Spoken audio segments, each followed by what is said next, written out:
and welcome to the Poor Hammer Podcast, episode 75. I'm your host, Brad. This is my co-host, Eric. How's it going? To celebrate 75 episodes of failure, we are going to piss off half of our audience. I mean, I feel like that's what we do just about every week, but... True. So, I guess without any further ado, let's just jump into the topic. Sounds good. Alright, so we're doing a bit of a fight club this week. This is something I have wanted to talk about for a while, but I didn't feel like it was ever the right time. And since we had no better topic that we wanted to talk about this week, we're doing this instead. Yeah, I mean, we could talk about the Tyranids stuff, but nah. No. That sounds boring and lame. Yeah, we're recording this last second, so we actually saw the previews for once. Look at all those shiny new Tyranids. The new Gene Stealers look 50% less stupid. They're still stupid. Sorta, kinda. The Hormagaunts are beautiful. Oh my god. They are really nice. The rest of them all look really good, especially like the larger... Yeah, the double build giant thing. The new Lictors look sweet. That kit is going to be so expensive with the amount of options in it. I would understand that, yeah. It looks cool though. That's enough of boring Tyranid stuff. We've got big news, actual interesting news, and topics of discussion. 2018 had a new rule. So today we're going to be discussing Rule of 3 and at least my opinion of wanting to lower said Rule of 3, which may be a divisive topic. So first of all, let's talk about what is the Rule of 3, why is the Rule of 3, how is the Rule of 3. When? When was the Rule of 3, Eric? 2018. Yeah, so in April 2018, they added the Rule of 3 to the game. This predates us by like 2 years, but luckily, through the power of basic literacy, we can find out what happened. Right. Words that I have to read. All right, I'll sum it up for you. Okay. So Eric doesn't want to read these articles.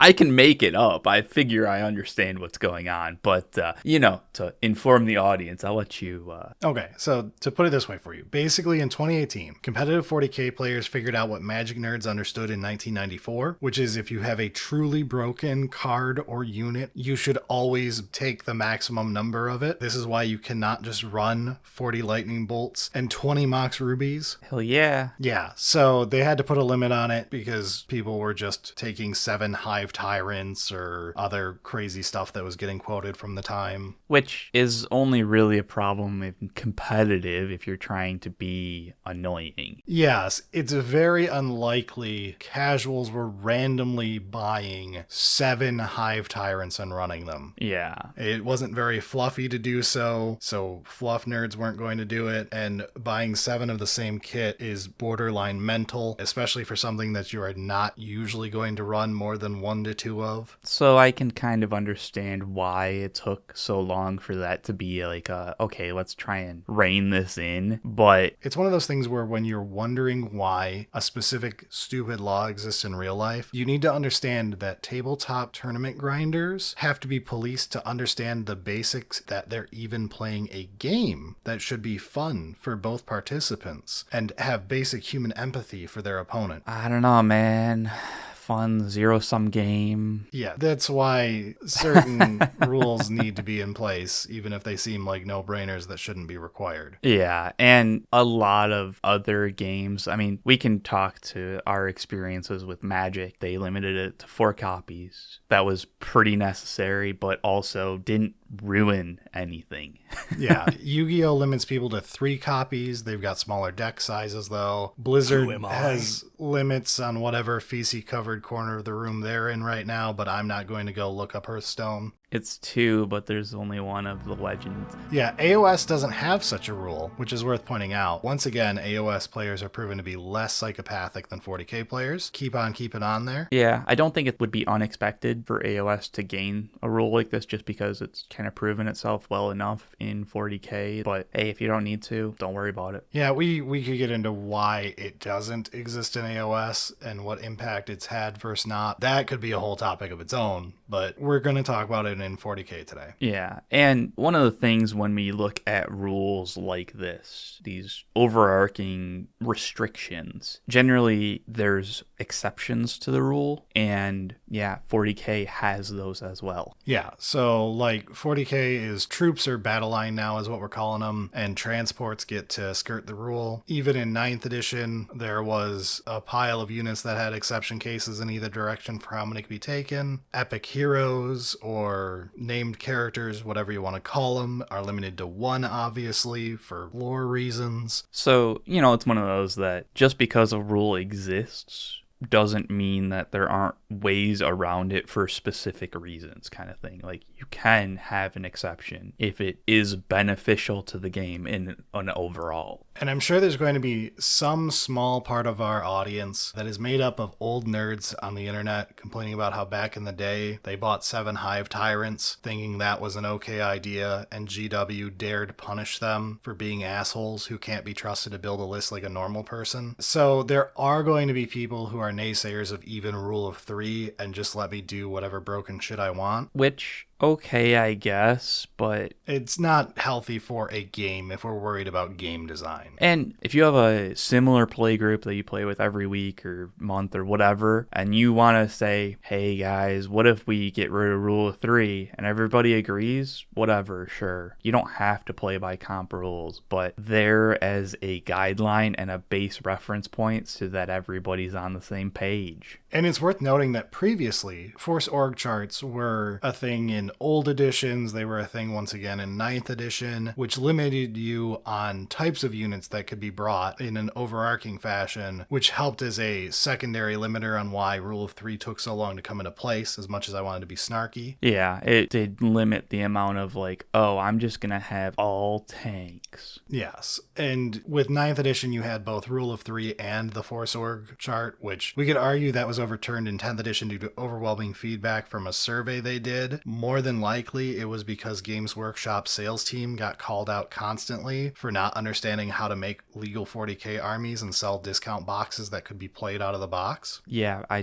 I'm going to move past that and not get into the rant that I always want on that one. But luckily, towards the end, we had Arcs of Omen, and it opened up a bunch of things, which was quite exciting. And that evolved into 10th edition's current structure, which is even more freeform than Arcs of Omen. There could be debate on whether it's too freeform and Arcs of Omen was better, or this version is better because the difference isn't big enough and this is much simpler to explain. Yeah, there is definitely a part of simplicity is good. As long as it's not causing issues. Yeah, like overcomplications that don't really help aren't needed. But there were exception cases that were made previously in 8th and 9th as well once Rule of 3 came out. For example, in 8th edition, Demon Princes, heavy weapon teams, all of those got unified into one data sheet to keep you from running amok by taking like 12 Demon Princes, because I've got 3 of Slaanesh, 3 of Khorne. Then in 10th, we kind of had the opposite occur to allow flexibility in the Rule of 3 for certain units that had old exception cases, like Leman Russes needing to squadron previously. Now it's just, there's data sheets for every type of gun, Leman Russ, nickname, whatever you want to call them, allowing you to take up to 3 of each type of weapon. Yeah, and I'm not a fan of that type of solution. I kind of am, because of how it worked with the one data sheet, one ability thing, and it let them each have unique abilities to feel more different than just, here's 20 Leman Russes on the board and I equipped them all with blank. Yeah, it works for how 10th is set up at the moment, and I'm good with it, but... and it adds a little more variety than literally just running 9 Demolishers every game. That's true, yeah. Anything that makes it so there's less chode cannons is better. Yeah, and I mean, we've talked about these exception kind of things, and there's always going to be the potential for abuse on those types of things, or not always just abuse, it could just be an oversight. Yeah, like when they try to be too nice and are punished for it by competitive people who can't keep it in their pants. Yeah, a big one being the orc buggies. Like, that was supposed to just be a fluff, oh, wouldn't that be cool if you could run a bunch of, and then, yeah. Well, it wasn't even a fluff thing. From everything I can tell, the original intent was Force Oregon 9 was too restrictive and made it hard for you to run like 9 buggies without being able to squadron them. Right. But then you got into the issue of that meant you could run 9 of each buggy instead of 3, which was the intent. Yeah. And so then we immediately had people going, what if I just run 9 of the 2 best buggies and now I get 18 buggies instead of 6? To which GW went, no one could possibly be that mentally ill, but competitive players proved them wrong. Well, I mean, competitive orc players. Like, come on. The orc players were already ready for that. But, so it's one of those that as much as these rules and exceptions and that kind of stuff can have good intentions, there's going to be problems. There's going to be iterations needed to actually smooth it out kind of thing. So you can't just, oh, rule of 3 is bad because of this. Well, it's like, okay, maybe that specific thing is a problem, but there can be changes to it. So now we get into the debate. We've set up why it exists and what it is. Here's my thing. I would prefer we lower it to rule of 2. Okay. But we can get into the whole, can we lower it? Should we lower it? Why not? Is 3 too restrictive? Should we go up to 4? Right. Is 3 the right number? Yeah, and I think we can knock the obvious one out of the way first. 3 is not too restrictive. If anything, if you get into some math stuff, it's probably not restrictive enough. So I agree with you, but a large part of how these restrictions will play out is how each unit's composition is set up. If they keep squad sizes large, then we don't have to worry about having more squads. But if they shrink them down, then it'll be like, okay, you can only have 5 in this squad, but we only get 2 of them. Yeah, but that's very rare for you to get limited to 5 per squad for any unit. Like, even custodies go above 5 per squad. I agree at the moment, but you know, it's one of those that, like, forward thinking. You want people to still be able to play their stuff. Yeah. Maybe you don't need 3 copies of the exact same build of the exact same tank in your list, or a Wraith Knight. Yeah. But at the same time, you don't want to be restricting people's collections and destroying orc boys, which is why exceptions exist already. Yeah, exactly. And as you brought up, there are ways like LiQWYD, which I'm not a huge fan of that solution, but it exists and there's ways that you can do that for other... Yes, if they wanted you to run more heavy weapon teams, they could just split them out again. So you can't run as many of the most efficient one, but you are allowed to run a thematic list with a lot of them still. Yeah. And then, you know, it's just one of those that, like, as we're talking about rule of 3 or potentially rule of 2, keeping in mind that there is another major knob that can be turned and tweaked, which is the composition of each unit. Yeah, in this discussion, no matter which solution we talk about, you have to assume there's going to be a big refactoring at the same time in other ways to compensate for it. Yeah. Knowing GW 6 months later when they realized they should have done it. Right. For rule of 2, certain things they want more than 2 of may need to be able to be squadroned. Other things like heavy tanks, probably not so much. Right. Certain data sheets getting split might be good so that you can't run 3 of the exact same build of the exact same Wraith Knight, but maybe you could run 3 Wraith Knights as long as they're not all the same disgusting build. Right, yeah, you could do something like the Lehman Russ, or dare I say some of the Forge World option things that they've done. It's not open that can of worms. And I mean, you could also increase the size of some of the ones. Like, yeah, Orc Boys are battle line, but you know, if looking at those types of units, we could just increase it to, like, okay, yeah, you could have 30. Sure. There's ways to tune it. For another thing, you've got the idea that battle line is not locked. You can have a detachment that alters what your battle lines are. If you want an Iron Hands feeling Space Marine list to exist that can run way too many copies of tanks, you could make the tanks battle line in that one. Yeah, so, which honestly, that sounds really cool.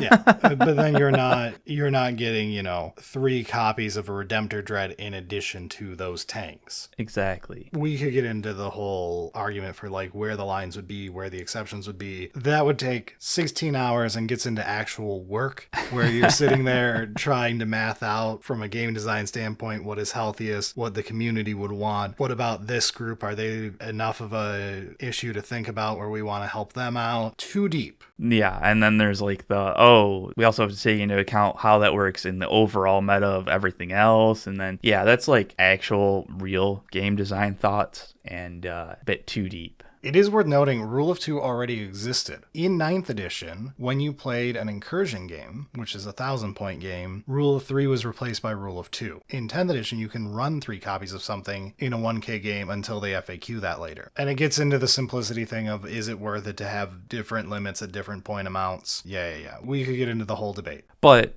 whatever, it's fine. So I guess let's talk about why Rule of Two is something I want and problems that we have to think about. Okay. So to begin with, Rule of Two, I think, exemplifies what a list should ideally look like from a balanced looking army standpoint, from GW standpoint. Yes, I agree with what you're saying, but I'm not sure I would say it is like a balance. I would say more of like a... No, balanced is imbalanced looks of a list. Not balanced as in 50-50 win rate. Yeah, more of a healthy army diversity. So like each army has potential options of, you know, they've got some ground troops, they've got some heavy support, they've got some fast, you know, like a war game army that's tactical and has options, right? Like instead of it being, oh, I've got none of those other things and just a bunch of tanks. Yeah, and this gets into one of the reasons I think Rule of Three was the original deciding number. I'm going to guess that they did some basic research before they randomly stapled on a solution. I know this is a stretch for GW, but I'm going to give them this much benefit of the doubt.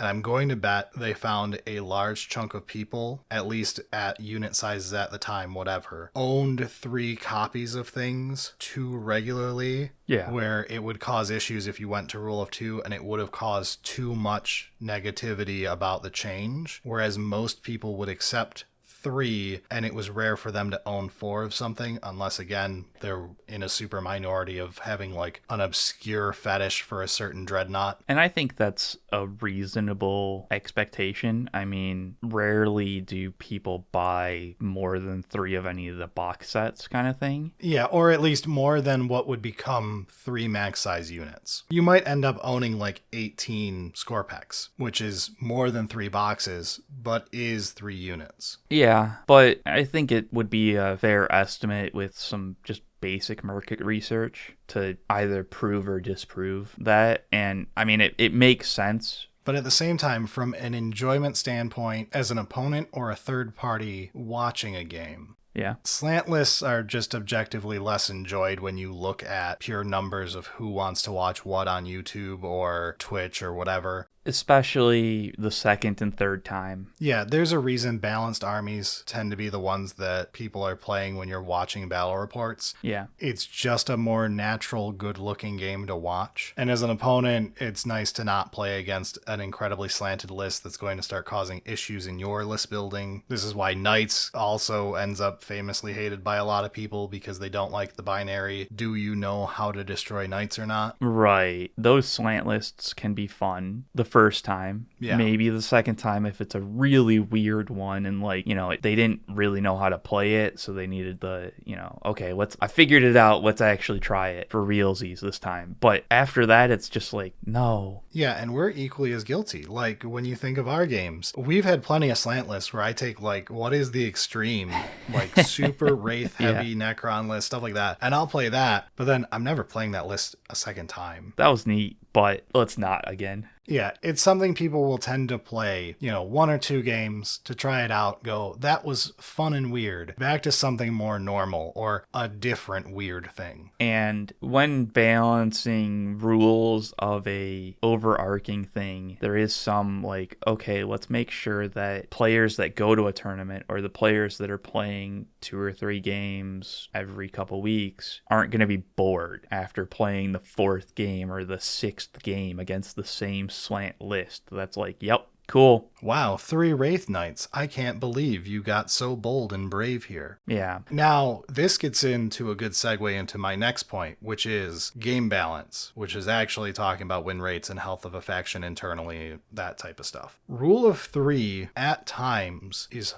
far too liberal and has caused issues where it hides how unhealthy the internal balance of a faction is by propping up win rates, which is what they tend to look at for if an army needs help. How healthy did Grey Knights feel last edition, Eric? Especially early edition when you had like a 60% win rate or a 56% win rate. Fucking awful. Yeah, but you couldn't tell that because you were allowed to run 3 Dread Knights, 2 Named Dread Knights, and 30 Interceptors. And it was very much a slant. It was fun the first time, and it was kind of still fun the second time, but like, fuck off, I'm done. I want to play the Paladins. I want to play something else. I want to do something else. I want to have a more normal wargaming army. Yes, but the problem is when you can fill your entire list by taking 3 copies of a couple units, and then have those units hide how bad your faction is in total, because it only takes, a single busted unit to be half your list. Especially when you're like, the difference between it being too strong and fine could be just 20 points, 30 points for the model. And it's like, yeah, that's propping up the rest of the army. That's why it's doing okay. But no, it shouldn't be. And if we weren't able to bring so many of the same thing, it would be more obvious. You could see like, oh yeah, when those 2 units die, the army kind of falls apart. Yeah, let's look at how many Grey Knights lists win without at least 3 Dread Knights and at least 20 Interceptors. Wow, 0 of them got above a 2-3. Maybe the internal balance of this faction is totally screwed up and needs to be fixed. Yeah. It's something that Rule of 3 works as a band-aid over that I don't like, because it's caused less care to be taken. Because, well, as long as you've got 2 or 3 busted units, you'll be able to get your 50% win rate as an army, and then we can ignore you. It's hiding internal balance issues too much. And at the same time, 2 of each thing is going to be slightly restrictive on some lists and some potential ideas, but it's unlikely to be so restrictive that you can't have the game plan that you wanted to actually put together in a list. And I think that one of the concerns is in Arcs of Omen, Orcs was in just an awesome spot. We had so many options for lists that we could do whatever we wanted. It's true. Force Org really did all of the Orc identity slant lists, because you tended to be in, I'm a fast attack army, or I'm a heavy support army, or,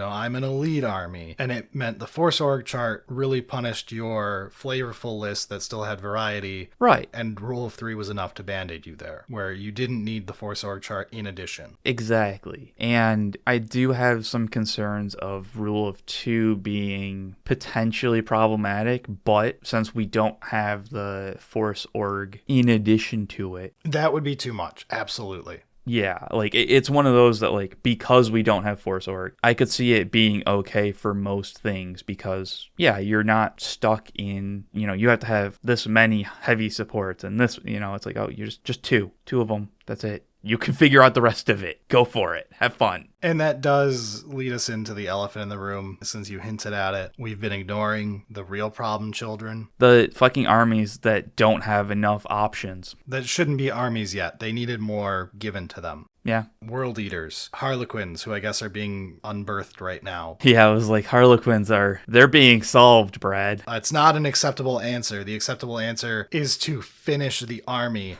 not to squat them.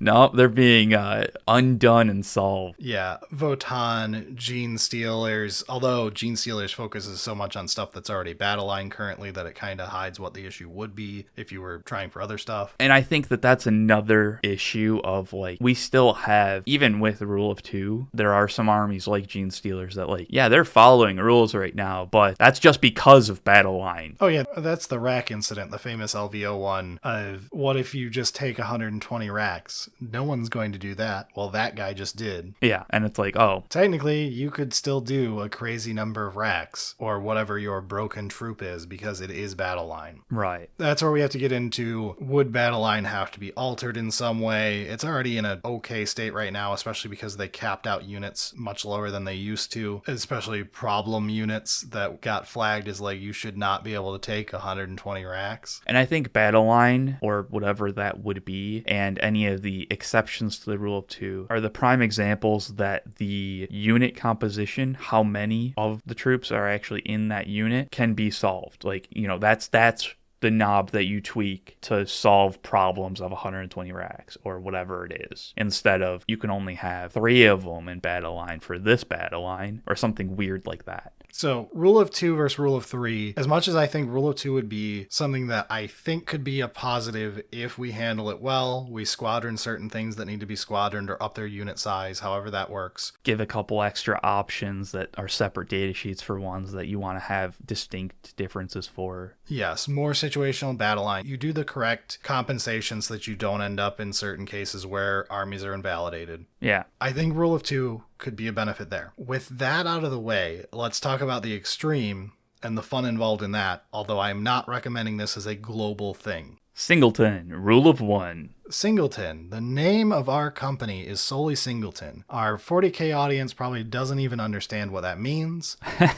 Singleton is a thing from Magic also called Highlander, which means you are only allowed 1 copy of a card. Yeah. In 40K, this would mean you cannot run 2 Redemptor Dreads. You are stuck to 1. You could still make a dread-oriented list because there's like 45 Dreadnoughts, but that gets into the fun of Highlander if your army is set up for it. I don't even think it's worth really examining too much further for 40K, just because it would force everything to be Lehman Russ style of, okay, technically we've got 3 different sheets for every option. That's bullshit. And it's like, fuck off. The real answer, Eric, is it would force GW to give equal attention to each faction in the game and actually put money into manufacturing for each faction and put design time into each faction so that you have as many units available to give the variety you want to everybody at an equal pace and not the 45th fucking Space Marine unit this year. That's the problem. Yeah. And it's not a universal thing in Magic either. It is for game modes. And it would be for like a fun 40K offshoot game where you're like, hey, we found a really fun format to play at a tournament this week where you're only allowed 1 of each unit in your army, with battle line being allowed 2 or whatever, or 3. And I think that it could be a fun little, maybe we'll play some matches like that of... Yeah, I ran some tests just to see how doable it was at the end of 9th edition because I kind of want to do a show on it. And the answer is, on a technical level, you could actually get away with it in most armies if you were like, this is literally all this army could run to be legal in that format. Yeah, so long as we're ignoring some of the problem children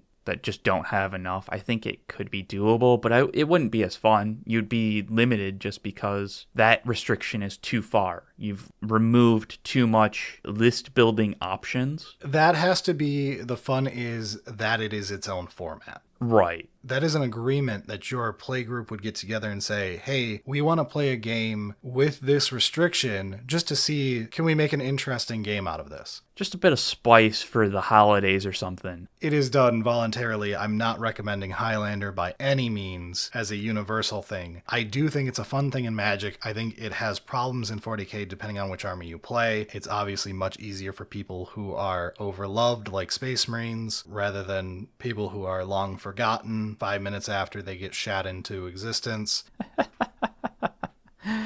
Yeah. So while I think rule of 1 could be a fun little thing, no, for general. But rule of 2 could be an interesting idea. I do think it's still flawed with the current setup of 40K, what exists and all that. I don't think you could just willy-nilly enact rule of 2 right now and not have it be a terrible, terrible idea. It would have to come at like an edition change where everything is designed for it. Most exception cases would be covered so that, 90% of people would still be fine with it. Like, oh, you still have access to these units that will be able to go up to, 4 or whatever because they're battle line, or 6 because they're battle line. Oh, Carnifexes can be taken in squads of 3 instead of 2, right. So you didn't actually lose any Carnifexes because they're not a problem child yet.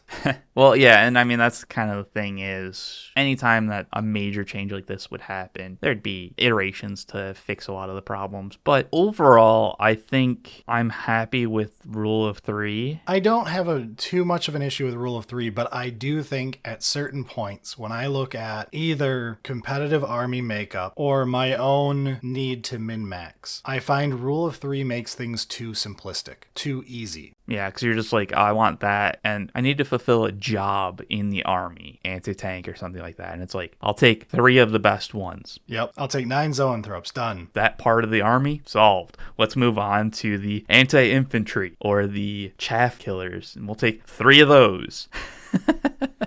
I get it, yeah. But it's tough because when it comes to 40K, and I mean Warhammer in general, there's a more of an inherent rule of don't be a dick. There's a social contract, like in EDH or Commander now. And so, like, when players don't follow that... Which is essentially not a problem outside of competitive play or a really thick-headed friend. Yeah, and it's like, there's always going to be potential problems. And, like, yeah, it's good to keep everybody on the same game plan and, like, hey, here's the rules. Let's try and follow them. But there is also the, hey, let's not make things too restrictive, too annoying, and limit creativity because of that thick-headed friend. True. And that's where maybe it's a match play only thing. Yeah. Though then you get into problems because a very large chunk of people play match play even from a non-competitive tournament. Yeah, because to be honest, narrative play has 0 balance to it. Open play shouldn't exist. Yeah. The matched play is the standard game. Right. It is like any named format in Magic the Gathering. Yeah, it's like, this is what you're playing. If you want to do anything else, then you're just playing what we would call kitchen table magic, of just like, you make your own rules. Technically, it's open play. Narrative play would actually be more like EDH, but that gets into a whole thing. Yeah. But that's where we get into, there isn't a right answer in this debate. It is a flawed idea that I think has merit and should be looked into. I don't think it's a solution that I would snap my fingers and make at this moment, but it's something that I have yearned for at multiple occasions. It's become more common for me within 10th edition, where I find it is too easy to simply slap the same button 3 times in list building and be done with it. Yeah, I've done similar, and I have actively looked at that and gone, no, I'm not going to take 3 of that one. I'm going to do something else. Let's only run 2 of them. Yeah. Yeah, I'm with you. And that gets into a whole reason why in Magic, EDH, Commander, whatever you want to call it, is so popular, is because variety is the spice of life. People enjoy the randomness of, I have so many unique things. My opponent has so many unique things. We are not playing Horus Heresy, where we all have 100 of the exact same model with a different gun. And yeah, a lot of games in 40K are different, even if same list against same list, because of, especially now with the different missions and the objectives and stuff like that. But even then... Which is the best part of 10th, but that's a different episode. Oh my god, I've been loving missions. We're absolutely going to be doing an episode on that. But even then, it's one of those, like, it is nice to have the, I haven't really had the matchup of my units against those units kind of thing. Like, this is new. That's interesting. I wonder what's going to happen. And just those unique kind of interactions are fun. So I think we're fine with Rule of 3 for now. Rule of 2 is interesting and not immediately dumb. It's not needed at the moment, but it is more needed than it has been in the past. Yeah, and I would rather have Rule of 2 than the Force Org. That's a very fair, I am 100%. Between those two options, Arcs of Omen is as limited as I ever want Force Org to be. Same. I think I'm 50-50 on Arcs of Omen versus 10th. I have no emotional ties to either one over the other. I do think that from a fun list building standpoint, in a narrative way, 10th works better. From a competitive-minded player standpoint, Arcs of Omen probably works better, but they are close enough that I don't have too much issue. Yeah, so let's not go Rule of 2 Force Org, or let's not go Rule of 3 with this new Force Org that's, like back to 9th original. Like, yeah, the 45 different setups, and they cost different CP amounts, and certain ones can be refunded once, but then, oh fuck. No, it's complicated for no benefit. Yes. And in fact, oftentimes it's worse in my opinion. So yeah, I think we're in a good spot, but it is interesting to bring up these ideas and like talk about like, okay, what potentials are there? And I still think at some point we'll probably do an episode when I break down and come up with a bunch of fun Highlander lists and try to sell it as a fun format to try out with your friends. Almost did it a few months ago. We've got to do a bit of our own playtesting on that one though. Yeah, there's playtesting involved in a much more exciting thing too, but that one's a secret. Ooh. I have been working on something in the background that I am almost ready to unveil to our audience and make them love a format. Yeah, teasers. I like it. But I think with that little nugget of tease, let's get out of here. Yeah, so if you want to help us out, please do the YouTube pleasantries. We are really close to hitting 40K right now, which is the ultimate meme number I really want to hit. When we do that, we're probably going to drag our editor on for a big meta episode where we talk about whatever people want us to talk about for questions the audience has or whatever. That is probably coming in the next few weeks here, as long as, you don't all randomly unsubscribe. That would suck. That would suck, but... Other than that, your ideas on rule of 2 versus rule of 3 versus 4 or 1, or let's go back to Force Org and let's make it really tough. Yeah, let's be careful about the Force Org here. Or just remove it all and just free open play. Let's have 7 Hive Tyrants. Yeah, whatever your opinions are on that, feel free to share them. Always interesting to see what people come up with, if they've got a cool big brain idea I didn't think of. I mean, your opinion's not wrong, but it's probably wrong, so that's okay. Yeah, so with all that out of the way, though, let's get out of here for the week. Sounds good.